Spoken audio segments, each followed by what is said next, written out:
Are you saying they ran? Cowardice was not in Ringo nor Curly Bill's nature. No, sir. I never said they were running scared. They just wanted me out in the open.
Are you saying they ran?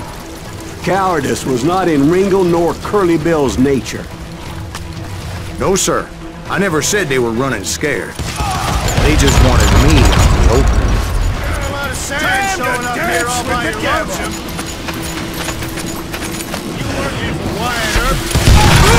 Did that sumbitch Earp send you to kill me?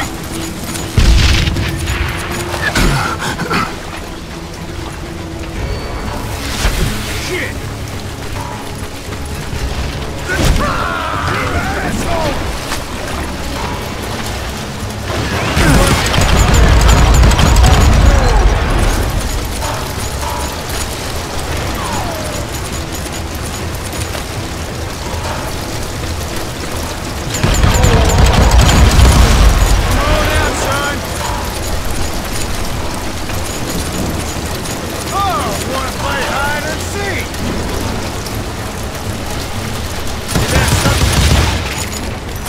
Brocious gave me no choice but to take his life.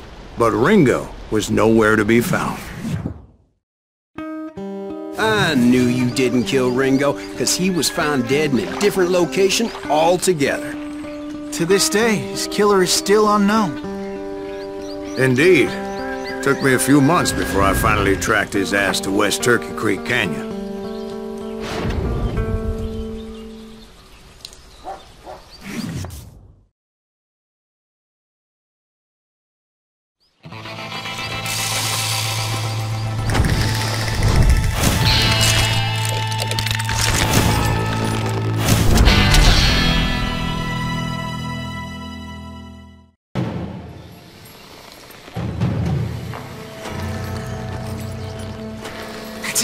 incredible, sir. I always thought that Doc Holliday was the one that killed him.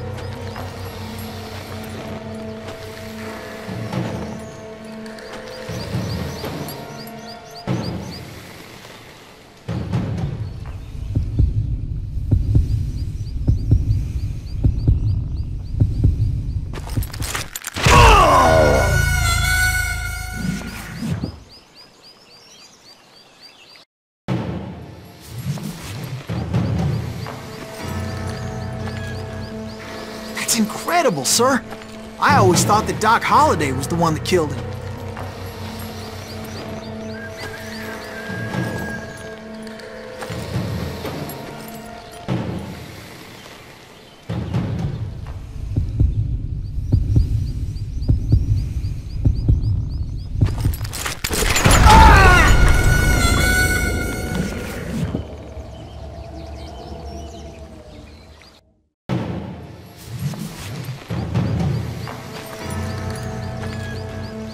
That's incredible, sir.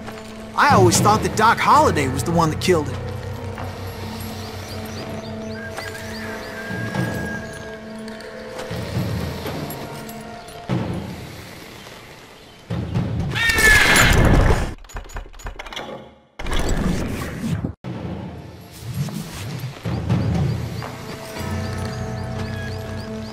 That's incredible, sir.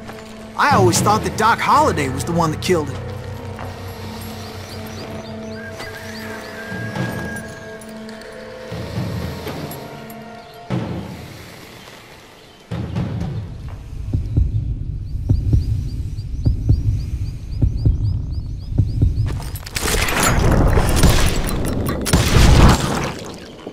Sorry I had to ruin the legend for you, boy. But the legend ain't always true. Doc Holliday had nothing to do with the death of Johnny Ringo.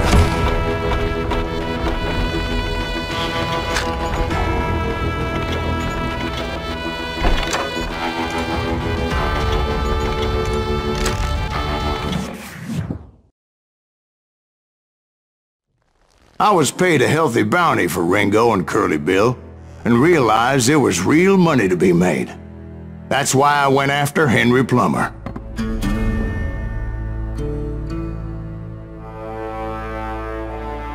Now, wasn't he the sheriff who augmented his income by shaking down miners and robbing gold shipments? That's the one. Oh yeah, I remember him. He ran that gang of thieving outlaws called the Innocents. So it's true that you went toe-to-toe with him? Indeed I did, son. Indeed I did.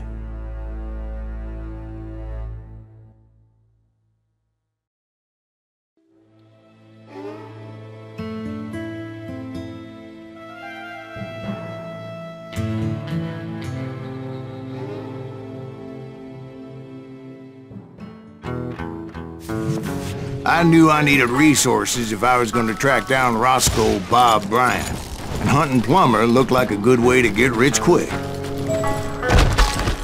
As the local vigilantes exposed him as the leader of the bandits, and put a generous price on his head.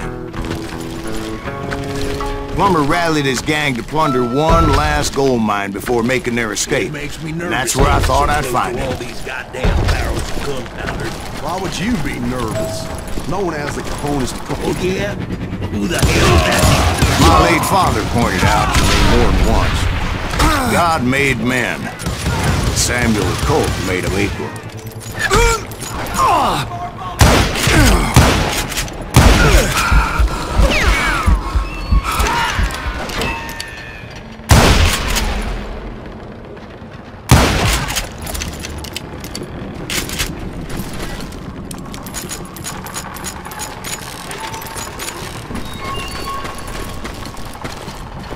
I knew that dynamite wasn't mine, so I decided the polite thing would be to return it.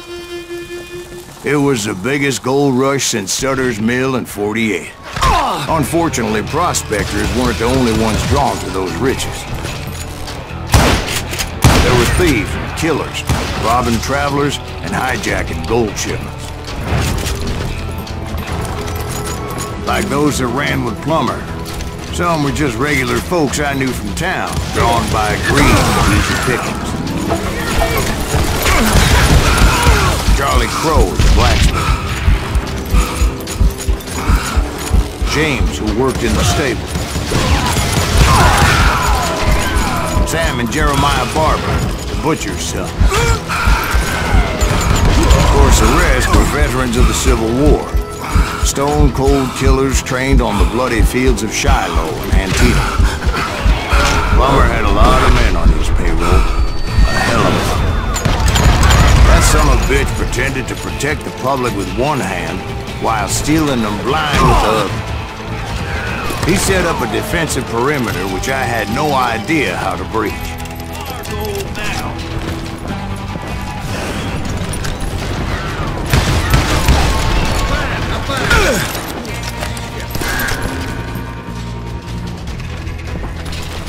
Put that whore on.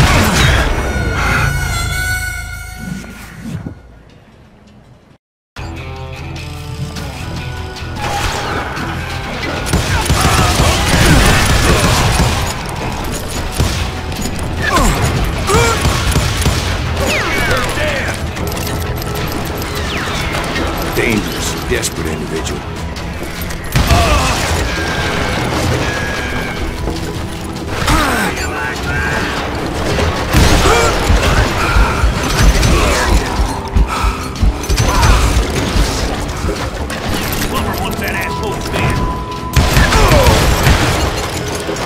I was outnumbered and in way over my head, but I was too damn stubborn and stupid to realize it. They must have thought I was touched, or had some kind of death wish, seeing as there were barrels of gunpowder everywhere. One stray bullet, one stray spark, and I'd be blown to hell and gone. Did I have any second thoughts about what I was doing? I thought I was some kind of hero. I will drop you down a mine. I finally made it past and headed on to meet my destiny. But first, I had something I needed to figure out. I had a few ideas on how to get into that mine, but once I made my decision, I knew there was no turning back. So my first thought was to enter the nearest mine portal. I saw an entrance. Made sense. It was the quickest way in, but that also made it more dangerous, as there would undoubtedly be enemy pickets posted along the way.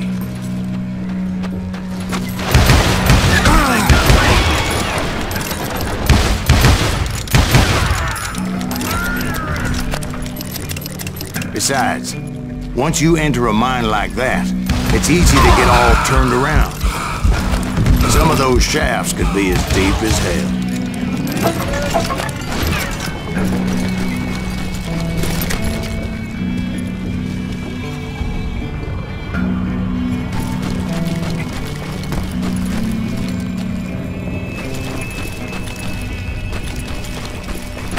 I'm ending you. A single stumble or misstep can easily end in a deadly plunge to oblivion.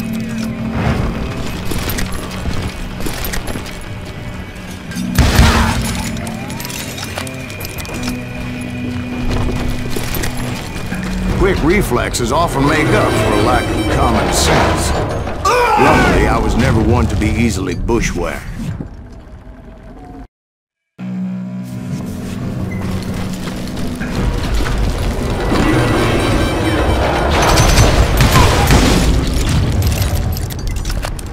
I would just need to be careful not to blow myself to kingdom come.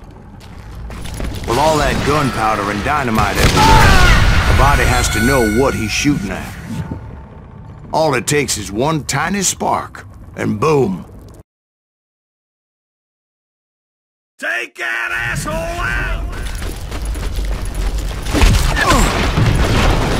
One wrong bullet could have turned that mine into a dad-blasted tomb.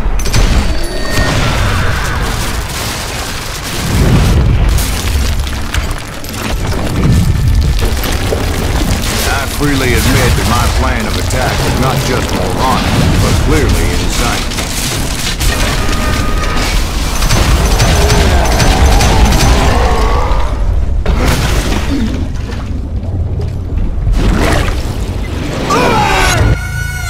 It's a good thing that I abandoned that ridiculous plan before I even tried it.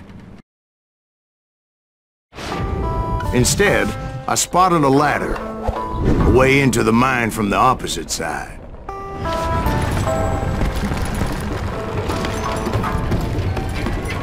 It was a long way around, but that approach seemed more sensible at the time. Of course, being I had a problem with heights, that scaffolding scared the bejesus out of me. Climbing down that ladder required some caution, because even though I had a younger man's reflexes, no man can dodge a damn bullet while climbing down a rickety ladder. I was determined not to give up, however. As Sheriff Plummer seemed quite the despicable character. When the vigilantes discovered what the sheriff was up to, people were outraged. That 10,000 they put on his head would go a long way to help me find old Bob. And I had made it my mission to settle that score come hell or high water. But first, I would have to make a choice. Take the elevator or climb the ladder. I picked the more convenient and more dangerous route.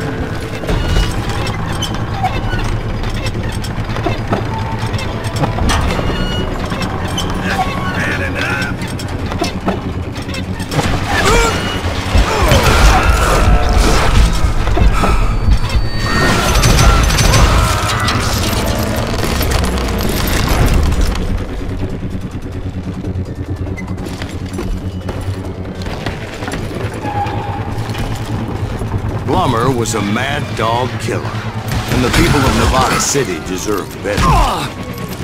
Nevada City? Well, I thought Plummer met his maker in Bannock, Montana. Right, well, he was the sheriff of both places at one time or another, but that's neither here nor there. The point was, taking him down would save a lot of lives, including my own.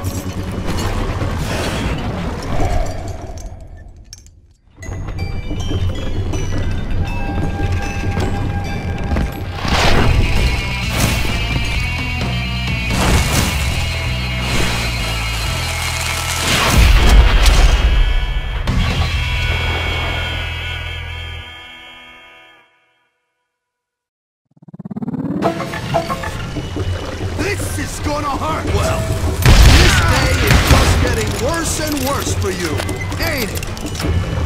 Henry Plummer was clearly unhinged, and I could see right away that this was gonna take some Had to swap!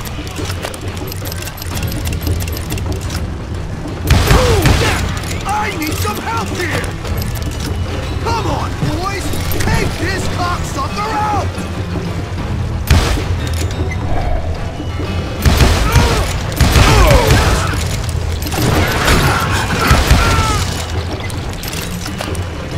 That's right! Run!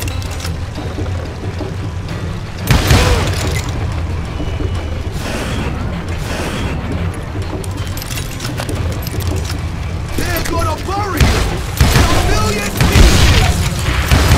Why don't you just join the circus? I'll go all medieval on your ass! Checking my ass! No money for you, kid!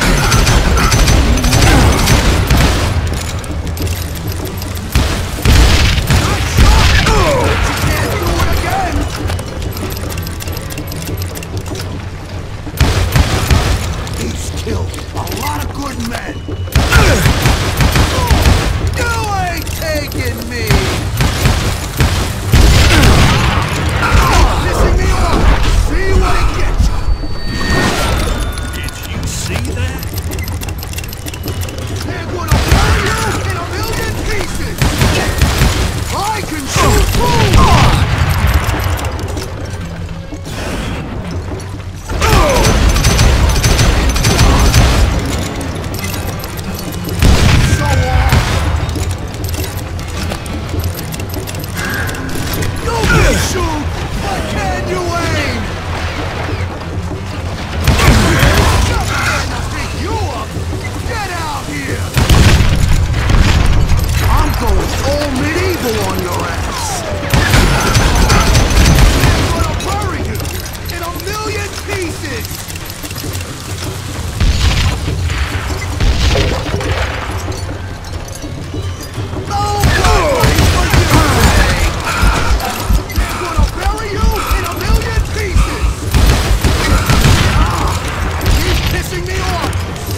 Take it!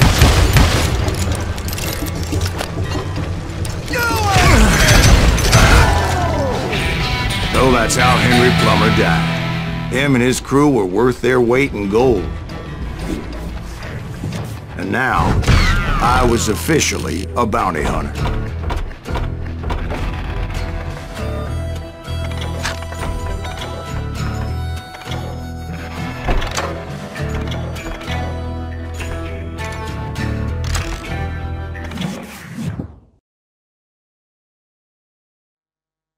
So, did you finally go after that Bob feller? Well, I heard word he was in Kansas with John Wesley Hardin. So that's where I went. Where in Kansas? Abilene. Why do you ask, Ben? No reason. Was Hardin as fast as Ringo? Ringo was fast, but John Wesley was as fast as the devil himself.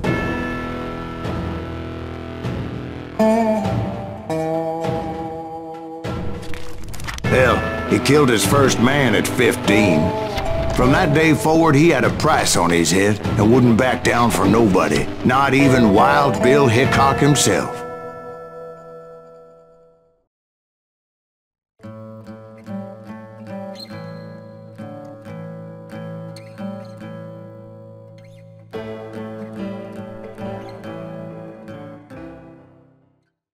I dodged death many a time, and that night in Abilene was no different. I thought the Texas Ranger got hard. Yeah, that's what they want you to believe. I was there with the intention of finding that bastard Bob and collecting the bounty on John Wesley. It was cold and a witch's tit and a brass bra that night as I fought my way past his loyal compadres. Take him down!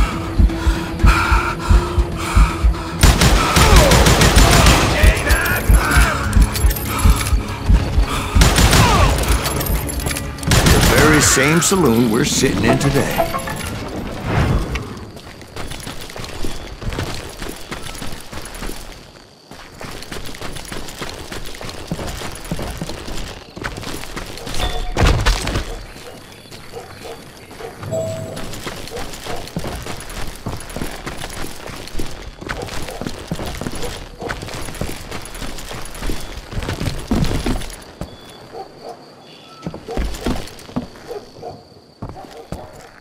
Look around and imagine this place painted in blood.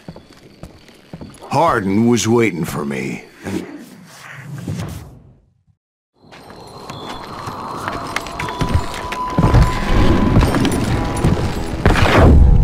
Wait, I'm jumping the gun here. Let me back up and give you some background on this sumbitch. He deserves that much. Don't you think so, Ben? John Wesley Hardin was a killer. By the end, he confessed to taking the lives of 42 men. He was a bona fide folk hero by then, and had amassed a gang of armed miscreants and other assorted thugs. He and his men set up camp outside of town, and I was hoping Bob was among them. Shoot that son of a bitch! I had to spill a lot of blood to find out Hardin wasn't in that camp. He was carousing in town with his closest friends. Hardin's boys apparently didn't want me to reach the bull's head. Some were hightailing it into town to inform their jefe of my unwelcome presence.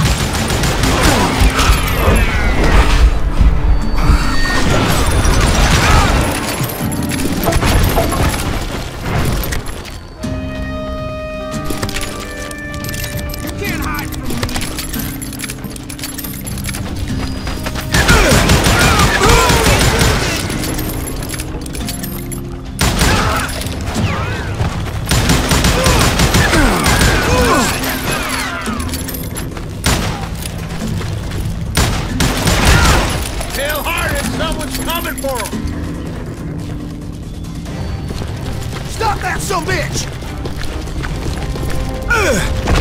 Let the boys know we got another law dog.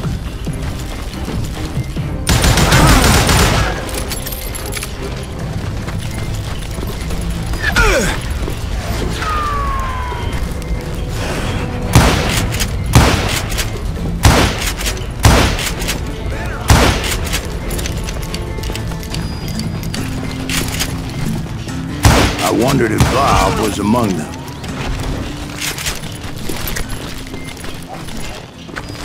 And I steeled myself for the fight ahead.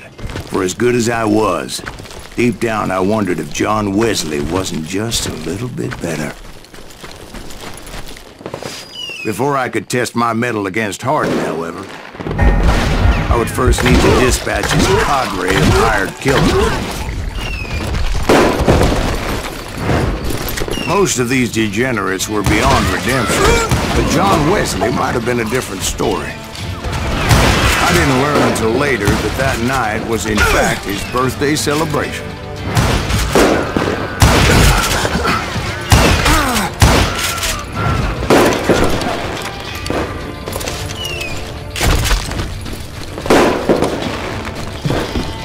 You're dead.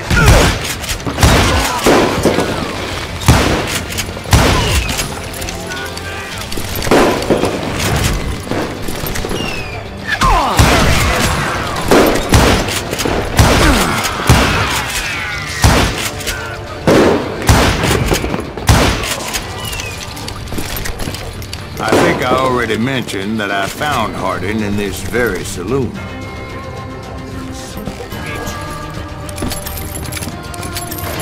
Suffice it to say, nobody there was happy to see me.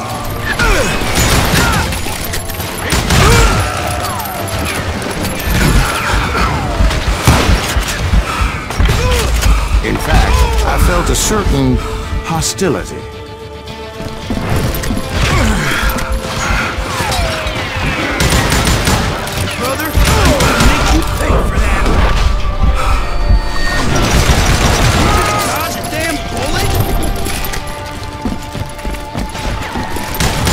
Disappointed that neither Bob nor John Wesley were among the dead.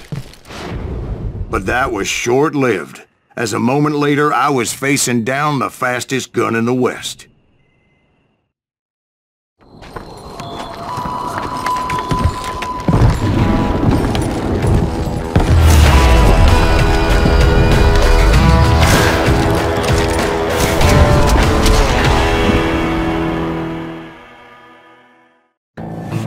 I felt a bolt of adrenaline, or maybe that was fear.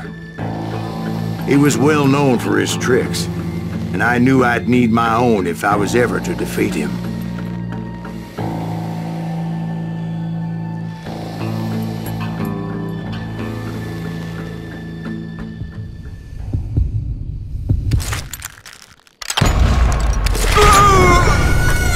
No, wait! He didn't hit me then! I'm sure of it!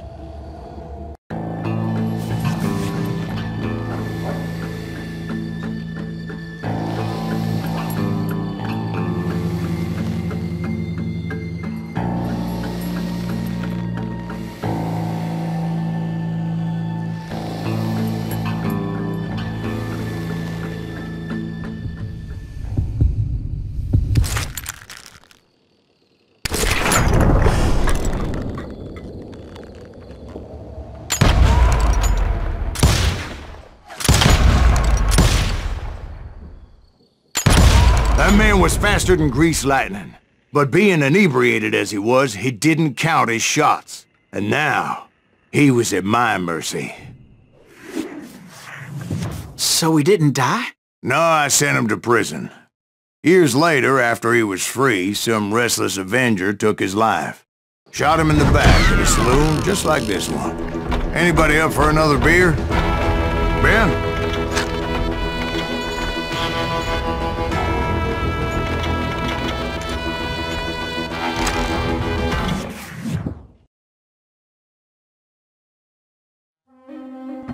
Thank you, darling. Yeah, some say revenge is a dish best served cold. So whatever happened to that Bob guy you were after? Personally, I'd like to hear some of your other adventures. Like, I don't know, did you ever go toe-to-toe with a red man?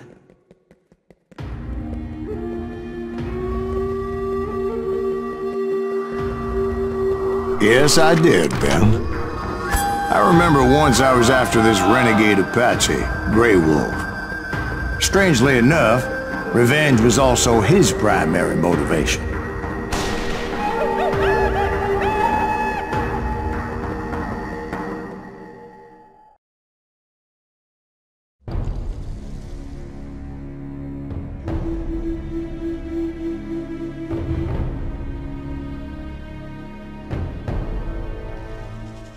A bounty was put on Grey Wolf's head, and that's how I came to hunt him in the mountains. Mountains so high they tickled the nether regions of heaven.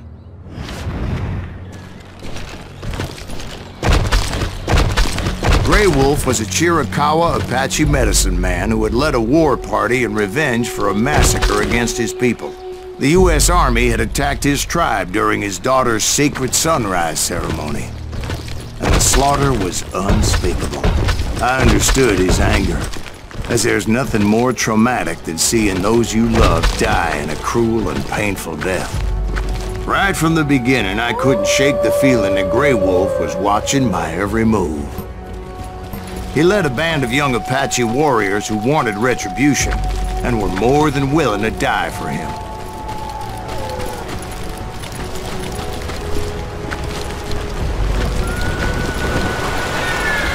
They saw me before I saw them.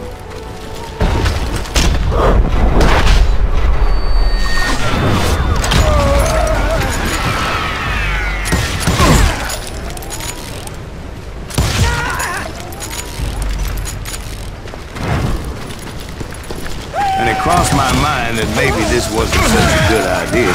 But now that the shooting had started, there was no backing down.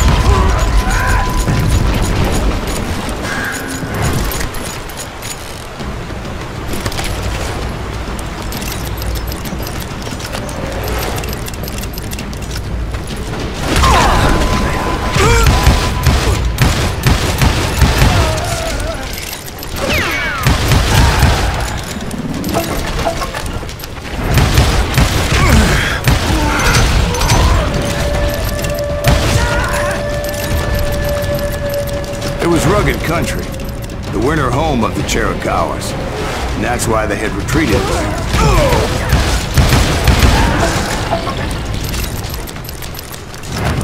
I admit to having some regrets about going after them the way I did, but then again, I got a lot of those.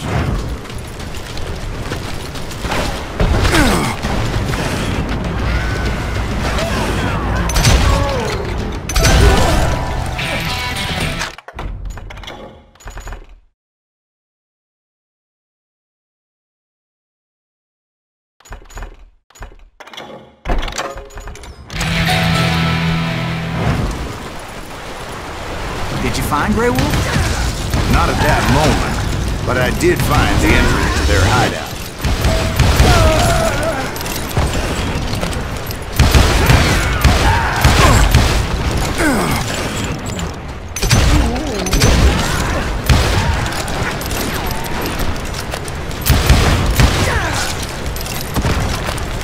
A deep crevice that led to a deeper cave. Don't tell me you've been there. Yeah, but it's not out of bravery so much as pure, angry cussedness.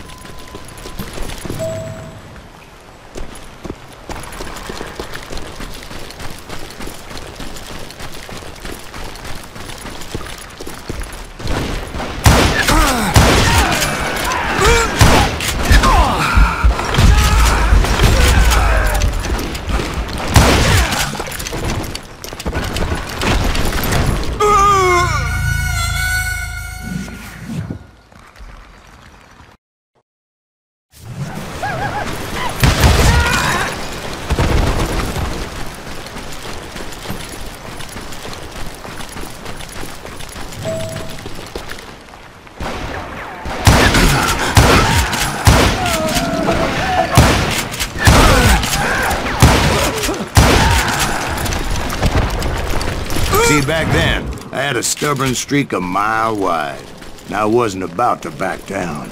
So it was like pitch black in there? Actually, it was pretty well lit, as they had torches on the walls.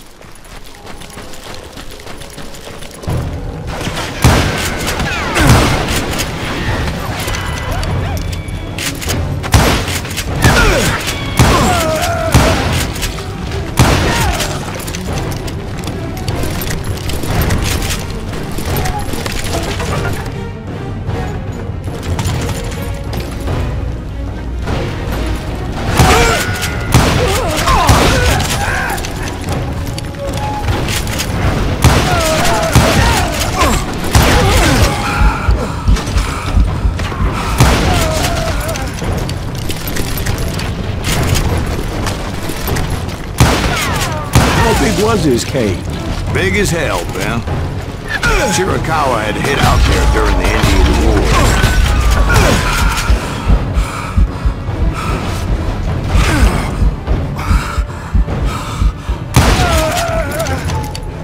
They thought it was haunted with the ghosts of those murdered by the horse soldiers.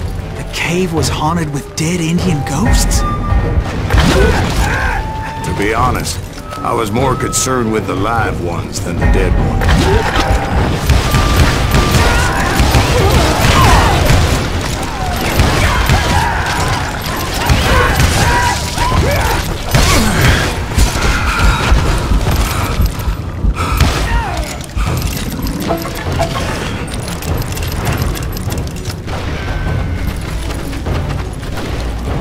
How come you know so much about angels? A few years back, I was married to 2 Mescalero women. At the same time? Yeah, they were sisters. Polygyny is traditional among the Mescalero. So what happened? Oh, I had to get out of there. Those girls never shut up. Both of them nagging at me all the time. Drove me half crazy. Haven't seen them since. I came upon this flooded grotto, and that's when I saw him. He came to me unarmed and unafraid. His voice echoed in the shadows. And I sensed he meant me no harm. You carry great darkness in your heart, and if you do not release it, it will claim your soul. The sound of his voice put some kind of ancient Indian spell on me. As his story unfolded in my mind, You will come to this place again and kill many more men, and the darkness will grow until it consumes everything that you are. The soul would have no rainbow if the eye had no tears. he said I was a great warrior, a coyote man, unequaled by any other pale-faced warrior, or something like that. The snakes will bite shadows of your past until a venom poisons your heart, and an echo of the song of the dead summons the spirits deep from within the mountains. I didn't quite get what he was saying, but there was definitely snakes. And indeed, his warriors surrounded me and attacked me like hungry wolverines. They couldn't stop me, though, and Grey Wolf wasn't in the mood for idle talk.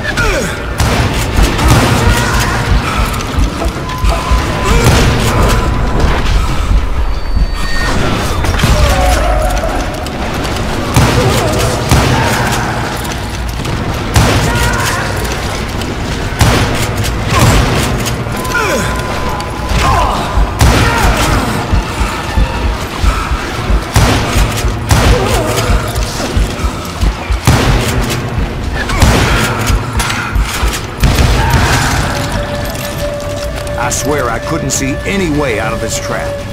But suddenly, one just appeared. Kind of like a miracle.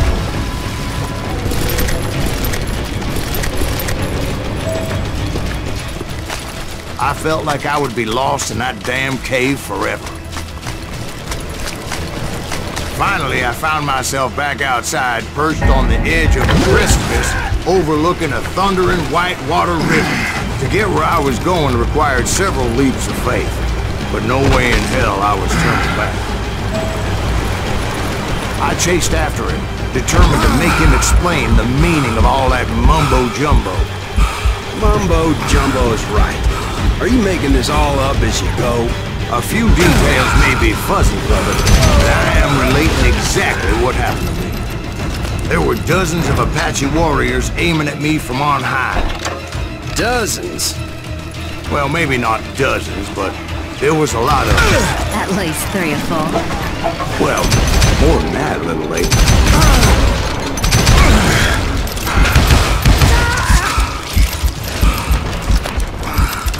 I had a steep climb up creek ahead of me and scrambled up those rocks like a mountain goat. I was determined to locate Grey Wolf and find out exactly what the hell he was trying to tell me. And wouldn't you know it, that crafty son of a bitch led me right into a trap. What kind of trap? Well, son, there had to be at least 100 Apaches around me.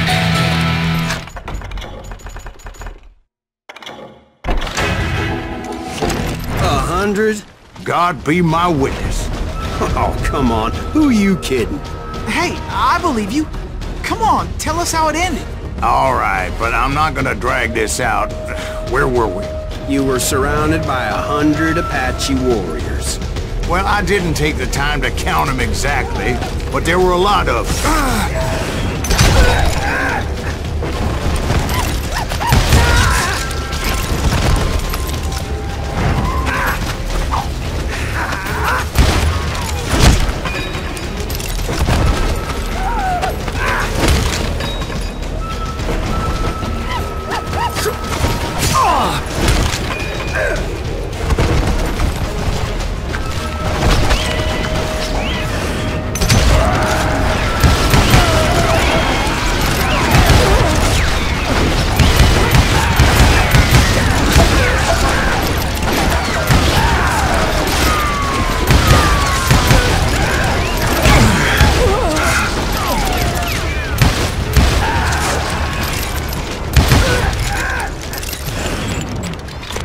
And in the end, a path appeared before me that I had not seen before. I followed it as I desperately needed to find out what Grey Wolf was trying to tell me.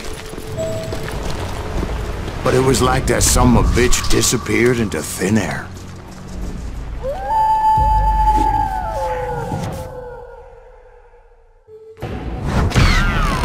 Never did find him. And never did collect my goddamn bounty.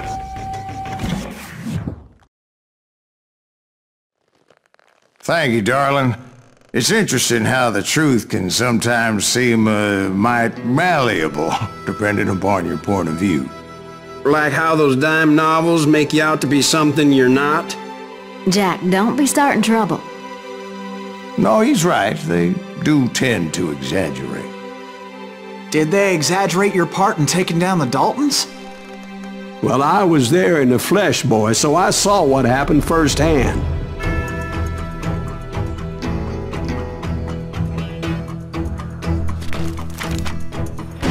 Those Daltons were lawmen once, before they all went bad, robbing banks and trains clear across the territory.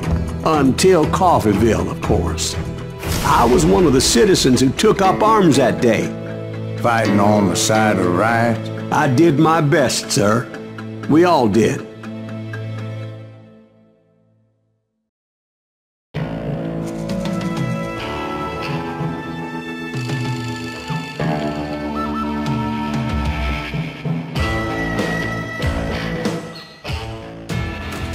It was early morning. One of my